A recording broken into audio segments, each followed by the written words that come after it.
যদি DNA test করতে হয় ভাই তাহলে সেই ডিএনএ টেস্ট হবে, কিন্তু আমি প্রস্তুত। তার বাপ ওই মুজাফফর, তাছাড়া কেউ না। আমি ডিএনএ টেস্টের জন্য প্রস্তুত। যদি আপনারা করাতে চান সবাই থেকে তাহলে করাবেন, আমি প্রস্তুত, কিন্তু আমি সঠিক বিচার চাই। থাকারও জায়গা নেই, আমি সন্ধ্যাবেলা কোথায় যে রাত থাকবো, বাচ্চাটা কত ভালো থাকবে এরকম চেষ্টায় আছি ভাই। এই কি সুখ শান্তি বলেন, আজকে আমার হয়েছে, আজ আপনাদেরও তো বোন আছে, আপনাদেরও ভালো আছে। যদি এরকম বাচ্চা কারোর দেয় তাহলে কি এরকমই কি বিচার হবে ভাই, যে এ বাচ্চা আমার না? আমি সঠিক বিচার চাই ভাই, আমি সঠিক বিচার চাই।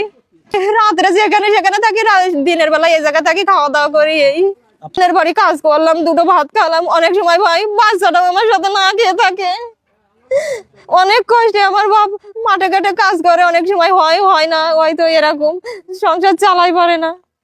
সঠিক বিচার ভাই। হ্যাঁ ভাই, যদি ডিএনএ টেস্ট করতে হয় ভাই তাহলে সেই ডিএনএ টেস্ট হবে, কিন্তু আমি প্রস্তুত। তার বাপ ওই মুজাফফর, তাছাড়া কেউ না।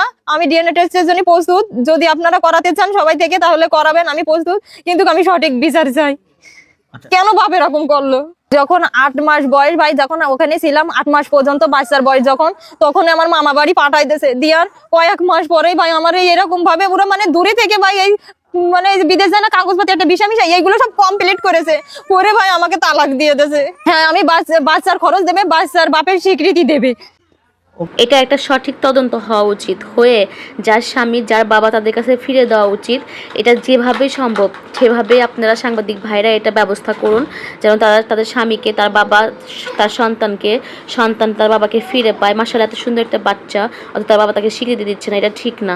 অবশ্যই বাচ্চাকে স্বীকৃতি দেওয়া উচিত, সে দেশে থাকুক আর বিদেশে থাকুক, যেখানে থাকুক না কেন, এটা একটা ব্যবস্থা, আইনি ব্যবস্থা করা উচিত বলে আমি মনে করি, বা আমরা সবাই মনে করি।